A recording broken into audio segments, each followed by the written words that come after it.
በስተመጨረሻም አቶ ሚኪያስ እንግዲህ በቁጥጥር ስር ውሏል ማለት ነው። ሚኪያስ ተከስተ ኮማንደሩም ጭምር ነው ማለት ነው። ኮማንደሩ እንግዲህ አቶ ሚኪያስ በገንዘብ ገዝቶታል እንዲዋሽ ማለት ነው። ያንኛው ደግሞ መርማሪው የብሩክ ነው ሀቀኛና እውነተኛ ስለሆነ አቶ ኮማንደር እንዴት እንደዚህ ታደርጋለህ? ከብሩክ ጎን እንዴት ትቆማለህ? ሲል በጣም ተቆጣው። ማነው ኮማንደር እውነታውን እኮ ነው ያወራሁት። ስለዚህ ብሩክ ደግሞ የሚስቱን ገዳይ ፎቶውን ለይቶ አይቶታል። ስለዚህ ለምንድን ነው ከእውነታው የሚሸሻው? ሲል እኔ አድርግ ያልኩህን ብቻ ነው ማድረግ ያለብህ እንጂ በራስ ፍቃድ ምንም ነገር ማድረግ አትችልም አለው። እሺ ኮማንደር አለ።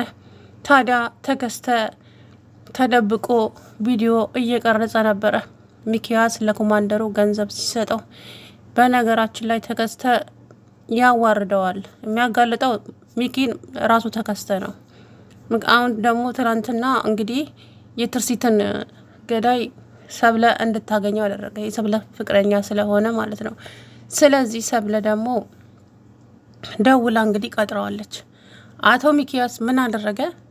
ያንን ሰውዬ ተከስተ እንዲገለው ገንዘብ ማነው መሳሪያ ሰጠው። ምንድን ነው እሱ? ይሄ ሲለው ይሄማ መሳሪያ ነው እኮ። ለምን እንዴ? ምን አይነት ጥያቄ ነው? ያንን ሰውዬ ትደፋበታለህ? እኔ አትንበቅበቅ እባክህ። እና አንተና ማን ሊሆን ይችላል? ኧረ እንደዛማ አይሆንም። ለምን አይሆንም? አይሆንም አልኳ ሚኪያስ፣ አይሆንም። ከዛ በኋላ ደግሞ ሰብ ለምን ትሰራለች? እኔ እዛ ጋር የሆነ ነገር ሳደርገው ብታይ ደግሞ ሌላ ችግር አይደለም እንዴ የሚፈጠረው? ቆይ እንዴት ይሄንን ማገናዘብ ያቅትሃል? አለ ተከስተ። አትንበቅበቅ እባክህ፣ እሷ ምንም አትልም አለው። ከዛ በኋላ እሺ እሱን አብረን የምናየው ይሆናል አለና ሄደ ማለት ነው። ከዛ በኋላ እንግዲህ ሚኪያስ እመነኝ፣ ለዚህ ስራ ዋጋ ትከፍልበታለህ። እኔ ተከስተ አይደለሁ እያንዳንዱ ነገር ያላጋለጥኩ እንደሆነ እመነኝ እያለ እንግዲህ ብቻውን ማውራት ጀመረ ማለት ነው ተከስተ። እናም ኮማንደሩ እንዲዋሽና ብሩክ በቃ እንዲሸነፍ ነው እያደረገ ያለው ማለት ነው። እና ታዲያ ያ የትርሲትን ገዳይ ምን ያደርጋሉ? እሱ ጋር ይሄ መሳሪያ ሰጥቶት ነው ማለት ነው እንዲገላት ያደረገው። እና መሳሪያውን ይቀበለውና ያንን መሳሪያ ደግሞ ብሩክ ጋር ያስቀምጠዋል። ብሩክ ጋር ከተገኘ የትርሲት ገዳይ ብሩክ ነው ብሎ ብሩክን ያሳስረዋል። ከዛ በኋላ ልጆቹንም ያሳምናቸዋል። እናታችሁን የገደለው እሱ ነው ብሎ ማለት ነው። ስለዚህ ሁሉንም ነገር ደግሞ የሚያማክረው ለዚሁ ለተከስተ ነው። ተከስተም ደግሞ እንደውም ጥሩ ሀሳብ ነው እያለ ይቀበለዋል እንጂ በፍጹም ማለት ነው በፍጹም አያደርገውም።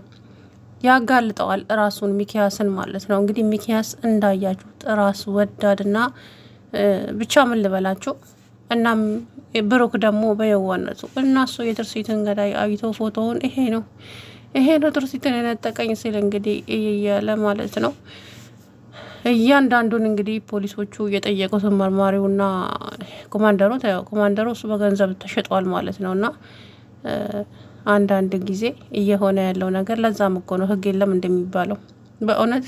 ምክንያቱም በገንዘብ እየተደለሉ ለተበዳዮች ማንም ሰው አይደርስላቸውም። በቃ ገንዘብ ያለው ብቻ ነው አሁን ላይ። ገንዘብ የሌለው ግን እንደዚሁ እንባውን ሲያፈስ ይኖራል ማለት ነው። እና ብሩክን ወንጀለኛ ለማድረግ እንግዲህ ደፋ ቀና እያለ ነው። እውነት ናት፣ ትዘገያለች እንጂ መውጣቷ አይቀርም። ሚኪያስ ዛሬ ላይ ብሩክን ዘብጥያ ቢያስከትተውም ያለ ስራው፣ ነገር ግን ደግሞ የሆነ ቀን እውነታው ትወጣና ራሱ እዛ ውስጥ ይገባል ማለት ነው። ስለዚህ ይህንን ነገር ደግሞ ማድረግ የሚችለው ራሱ ተከስተና ተከስተ ብቻ ናቸው። ሌላ ሰው ማንም ሰው አይደለም። ብቻ ወይ እንጃ በጣም ነው ያናደደኝ እውነት ለመናገር። እና ይሄ ሚኪያስ የሚባል ሚኪያስ የግዴታ መጋለጥ አለበት። ትርሲትን አሁን መርማሪው ጠይቆታል እንዳለ ማለት ነው። ሁሉንም ነገር ሲጠይቀው ኢንስፔክተር እንዴት ቆይ አንተ ብሩክ እያለም ትርሲትን ተወዳት ነበር እንዴ? እንዴ ተወዳታለሁ።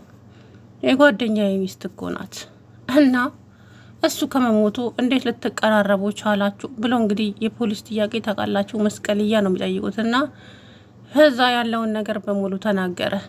ከዛ በኋላ እንግዲህ የሆነውን ነገር ሁሉ አወራ ማለት ነው። ከዛ ብሩኬ አንድም ሳይሳሳት እውነታውን ሁሉንም ነገር ተናገረ። በጣም ተናደደ። ኮማንደሩ አበደ ማለት ነው። እንዴት እንደዚህ ታደርጋለህ? እንዴት እንደዚህ ትላለህ? ሲል እንግዲህ ያዙኝ ልቀቁኝ ያለ ማለት ነው። እንዴ ኮማንደር ምን ሆነሃል? እውነታው ነው እኮ ያው የተወራ ያለው። ያለ እውነታ ማንም ያወራ ሰው የለም። ስለዚህ እውነታው ይሄ ነው እና ከእውነታ ደግሞ መሸሽ አይቻልም። ከዛ በኋላ አይመስለኝም፣ እንደዛ እንኳ ሊሆን አይችልም። ለማንኛውም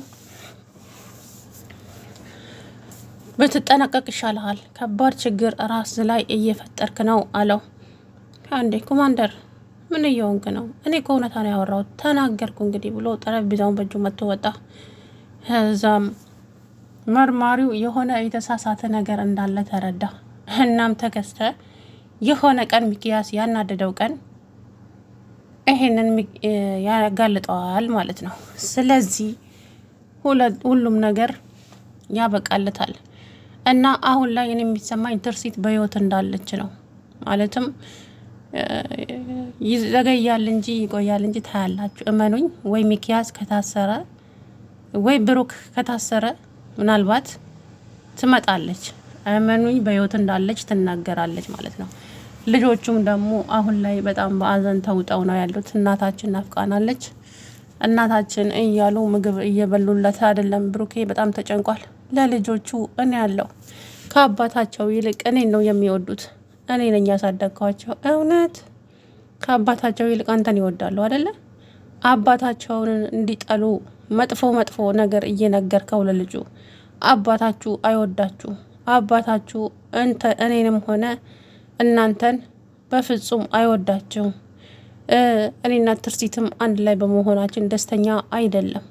በፍጹም አይወዳቸውም እያልክ ስትነግራቸው የነበርከው አንተ አይደለህም? ለምን እንደዛ ማለቱ አስፈለገ? እውነታን እኮ የተናገርኩት እኔ ያለውን ነገር ነው። በፍጹም የሌለ ነገር ነው የተናገርከው። አቶ ሚኪያስ ተሰማለህ? በራስ ላይ ግን ትልቅ ችግር እየፈጠርክ እንዳለ ይታወቀሃል።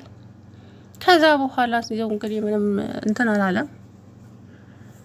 አሁን ተከስተን ደግሞ ሌላ ወንጀል ውስጥ ሊከተው መሳሪያውን አወጣና መኪናው ላይ ቁጭ ያደረገ። ምን ላድርገው ሲለው ምን ታደርገዋለህ ታዲያ? ታጠቅና ዙር ልላልል ያንን ሰው እየደፋበታለሁ እኮ እኔ። አዎ አንተ ቆይ እኔ የምልህ ሚኪያስ አንተ ለምን አትገላግለውም? እኔ ምን አገባኝ እኔ። አንተ አንበሳ ጀግና ስለሆንክ ነዋ። ግን ተከስተ ለምንድን ነው የማይነቃው እንዴ? ይሄ ሰውዬ የሆነ ነገር ቢያደርገው ተከስተ ዘብጥያ ነው የሚወርደው። ይሄንን ነገር ከግንዛቤ ውስጥ አውሎ ያንን ነገር ሪከርድ እያደረገው ሚኪን ለፖሊስ አሳልፎ መስጠት ነው ያለበት እንጂ ራሱን መስዋዕት ለማድረግ ለምን ተብሎ ለአንድ ወንጀለኛ የሚተባበረው? ሚኪያስ እንግዲህ አስባችሁታል? ብሩክን ሁሉንም ነገር ነጥቆ ባዶና አስቀርቶ እብድ እንዲጫወት ነው ሀሳቡ ማለት ነው። የትርሲትም እናት እሱ በነገራት ሳይድ ነው የተረዳችው። ሚኪያስ ውሸቱን እውነት አድርጎ ነግሯታል ለትርሲት እናት ማለት ነው። ትርሲትን የገደለው ራሱ ብሩክ በሱ ምክንያት ነው ትርሲት የሞተች ብሎ ነግሯታል። እናም እሷ ለልጆቿ ብላ እንጂ ብሩክን በጣም ነው የጠላችሁ። አያችሁ፣ ያለ ስራው ማለት ነው። የራሱን ስራ ነው ወደ ብሩክ እያዞረ ያለውና ብሩክ ደግሞ እንግዲህ እንዳያችሁት ነው ምስኪን ሚኪ እንደው እየሰከረ ብቻ ቢራውን እየጠጣ ፎቶዋን ይዞ አለቅሳል እንጂ ምንም ሲያደርግ አላየንም። ሚኪ ብሩክ ግን አያችሁት ቅስሙ ስብር ነው ያለው። አይጠጣ በጣም ነው የሚበሳጨው። እናም ትርሲት እንግዲህ ያው እንዳለች ነው የሚሰማኝ። ውስጤ ለልጆቿ መታ ከብሩክ ጋርም ታርቃ ብትኖር ደስ ይላል። የሆነት ዞሮ እንግዲህ አቶ ተከስተ አቶ ሚኪያስ ጊዜ ሊፈጅ ይችላል፣ ግን እመነኝ እኔ ራሴ ጉድ ሰራሃለሁ እያለ እንግዲህ ሚኪያስ እዛው አጠገቡ ቆሞ ያወራል ብቻውን ማለት ነው። አንተ ልጅ ወደ ደግሞ ለብቻ ማውራት ጀመርክ እንዴ? አወራው እንዴ? አይ አላወራውም። አንዳንድ ጊዜ እኮ ሀሳብ አይጠፋም ይለዋል ተከስተ ማለት ነው። እና ትናንትናም እንግዲህ ለኮማንደሩ ገንዘብ ሲሰጠው እሱ የሆነ እንትን ስር ተደብቆ ቪዲዮ እየቀረጸው ነበረ ማለት ነው። አያችሁ፣ እሱ አሁን መረጃ በቂ መረጃ ይሰበስብና ሁላቸውንም ዘብጥያ ይከታቸዋል። ማን ነው? ተከስተ ማለት ነው። ስለዚህ አቶ ሚኪያስ እንግዲህ የእጁን ያገኛል ብዬ ተስፋ አደርጋለሁኝ። አንዳንድ ጊዜ ብቻ እኔ እንጃ የሰውን ሚስቱን ነጥቆት ሀብት ንብረቱን ነጥቆ ብቻ እኔ እንጃ ሰው ጓደኛ ብሎ እንግዲህ ብሩክ በንጹህ ልቡ ነበር የሚወደው ይሄንን ሚኪያስን። እሱ ለካ ይቀናበት ነበረ ያኔ ከትርሲት ጋር ባለበት ሰዓት ይችን ሴትማ የራሴ አደርጋታለሁ ይሄን ሰው እየደፍቼ እያለ ነበረ። እሱም ደግሞ እንግዲህ ሚኪ ብሩክን በመኪና ገጭቶ ሞቷል ተባለ። እሱ ግን ፈጣሪ አትርፎት ዛሬ ላይ ኖረ። ታዲያ ከሚስቱ ጋር እንኳን አንድ ቀን በስነ ስርዓት ሳያወሩ ይሄ ነገር ተፈጠረ። ለብሩክ የተሰነዘረው እሷ ላይ አረፈ ማለት ነው። ብቻ ከባድ ነው። ዞሮ ሚኪያስ የእጁን ማግኘት አለበት ነው የምለው እኔ። ምክንያቱም ያደረገው ነገር ቀላል ስላልሆነ። ሰላም ውድና የተከበራችሁ የቻናሌ ቤተሰቦች እንዴት ናችሁ?